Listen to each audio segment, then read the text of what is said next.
Rushain De Rock mwamba katika kikosi cha Simba akiwa kwa mkopo wa mwaka mmoja kutoka Mamelodi Sundowns ya Afrika Kusini. Msimu huu mpaka sasa amekuwa na kiungo bora sana akiwa na kikosi cha Simba. Je, Simba wana mpango gani na Rushain De Rock juu ya muendelezo wa kuendelea kusalia kwenye kikosi hicho baada ya kuwa amewalipa kutoka Mamelodi Sundowns? Na leo tutakuwa nami Mdachi Omari nikiwa naoza kipindi hichi, bila kusahau nitakuwa na Rusamu ambaye ni mchambuzi wa zamu. Mr. Rusamu. Rushain msimu huu amekuwa na kiwango bora sana mpaka wakati huu akiwa amefunga mabao matatu licha ya kuwa ni mlinzi wa kati. Hii inaleta taswira gani kwa Simba na ikiwa ni mchezaji ambaye yupo kwa mkopo wa mwaka mmoja kwenye kikosi hicho? Wakati anasajiliwa watu tulikuwa tuna hofu sana kwa sababu alitokea Israel. Anakuja kujiunga na Simba nchini Tanzania, lakini hofu ikawa ni kulingana na fitness yake. Watu wengi tulidhani kwamba ile injury ambayo amekuwa nayo ingeweza kumletea shida. Wengine wakaenda mbali zaidi wakasema ni injury prone, kitu ambacho hatakuwa tumejiridhisha kwamba ni injury prone kweli. Lakini baadaye kwenye ufuatiliaji wangu nikagundua kilichokuwa kinamweka nje, alifanya operation ya mdomo. Kwa maana alikuwa na shida ya meno, akawa amefanya operation, na ndicho kitu ambacho kilichokuwa kinamweka nje na haikuwa masuala ya mpira wa miguu. Kwa hiyo kulingana na timu ambayo amewahi kuichezea, kumbuka ametokea Mamelodi Sundowns, moja kati ya timu bora barani Afrika. Na wakati huo kabla hajatoka kwenda Israel, alikuwa anapata muda mwingi wa kucheza na sio sura ngeni kwa wale wanaofuatilia mpira wa South Africa.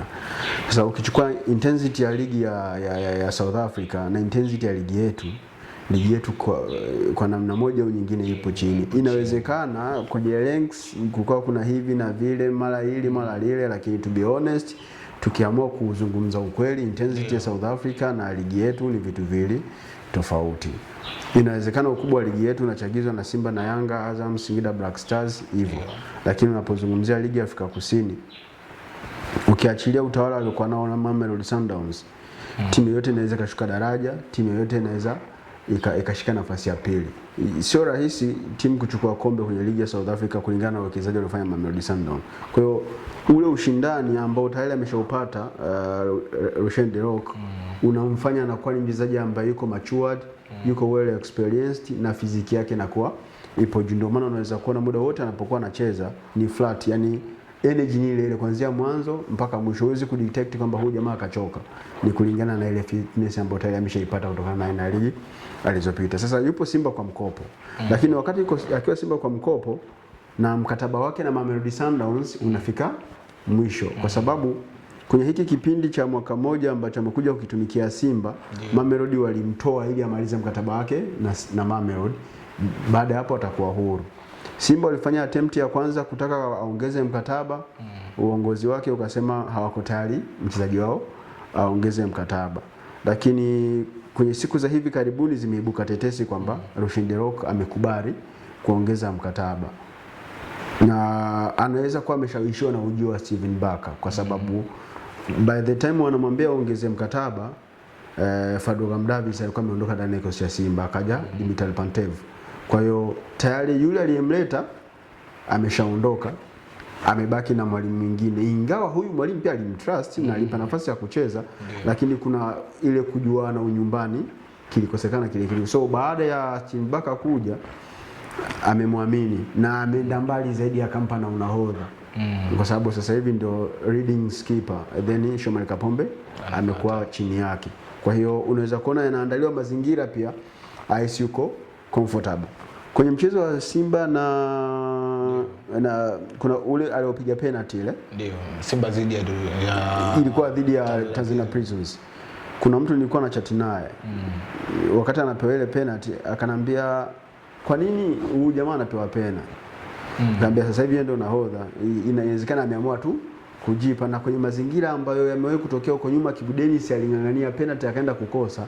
Anataka kuonyesha kwamba yeye ni kiongozi na watu watambue kwamba yeye ni kiongozi, ndio maana akachukua huo mpira na anaenda kupiga penalty. Bahati nzuri akawa amefunga. Kwa hiyo hivi ni vitu ambavyo vinaandaliwa kumfanya Rushain De Rock awe comfortable Simba, ahisi yuko sehemu sahihi ili aweze kuextend contract. Na kwa aina ya umri wake na energy aliyokuwa nayo, kama Simba akipata nafasi ya kumuongezea mkataba akikubali, hawapaswi kumuongezea chini ya miaka 3.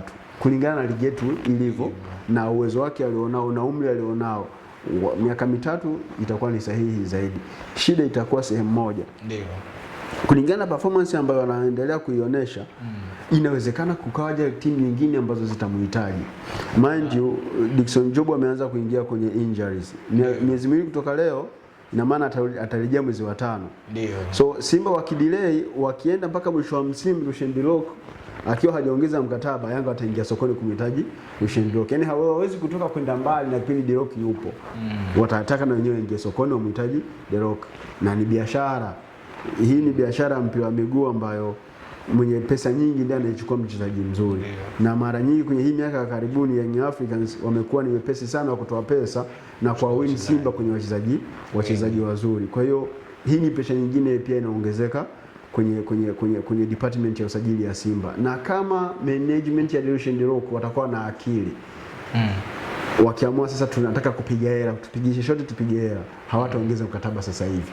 Watakubali yes tutaongeza mkataba, lakini mpaka mwisho wa msimu, ili kuwaleta na Young Africans mezani, ili posho au kiwango cha pesa kitakachokuja kutolewa kwa Lucien Delok kiwe kikubwa, aidha kwa Simba kuongeza kiwango kikubwa cha pesa au Young Africans kuleta kiwango kikubwa cha pesa ili Lucien Delok aende upande wa pili. Kwa hiyo ni mchezaji mzuri, lakini ameanza kuzungumzwa pia kwamba anaweza akawa ni miongoni mwa wachezaji wanaoweza wakaita kwenye kikosi cha timu ya taifa ya Afrika Kusini kitakachoenda Marekani, Mexico na Canada kushiriki mashindano ya kombe la dunia.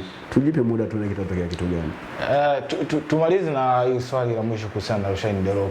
Sasa kulingana na kiwango chake ambacho amekionyesha, lengo la kutoka Mamelodi ilikuwa ni kwamba amekaa muda mrefu acheze, aje Simba acheze. Na Mamelodi sasa hizi ukiwatazama namna ambavyo wanacheza walinzi wake wakati hawajawa wazuri sana. Mamelodi imekuwa ikiruhusu mabao kwenye mechi kadhaa za Champions League, lakini hata kwenye PSL.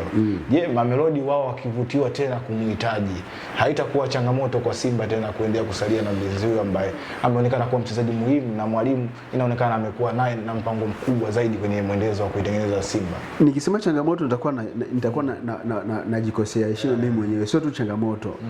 Simba hawataweza kumzuia, kwa sababu changamoto kuna wakati unaweza ukaikabili na ukaishinda. Yaani Mamelodi wakirudi kwa Lucien Delok, Simba kuna namna unaweza kumshikilia. Kwa sababu cha kwanza anarudi nyumbani. Ndio. Kwa maana South Africa anarudi nyumbani Mamelodi Sundowns. Mamelodi na Simba, sorry to say this, lakini ndio ukweli, ni mbingu na ardhi. Ndio. Kwa hiyo unapohitajika na Mamelodi Sundowns wala ufikiri mara mbili. Unaenda tu. Kikosi cha Simba wao ndio wanajua namna gani ambavyo wataweza kumbakisha Lucien Delok ambaye ameonekana ni nyota muhimu kwenye kikosi cha Simba, lakini pia hata mwalimu Steven Baka ametokea kumwamini mpaka kufikia hatua ya kumpa kitambaa cha unaoza kuwa kiongozi anapokuwa kiwanjani. Je, ni kipi ambacho Simba watakifanya? Subiri kutazama. Ulikuwa nami Mdachi Omari katika kipindi hichi nikiwa kama nauza wako, lakini pia nilikuwa na Usama ambaye ni mchambuzi wa zamu. Endelea kuangalia Anuari TV, usisahau kushare, kucomment na kulike juu ya kile ambacho tumekuwa tukikuletea wewe kama mtazamaji wetu wa Anuari TV.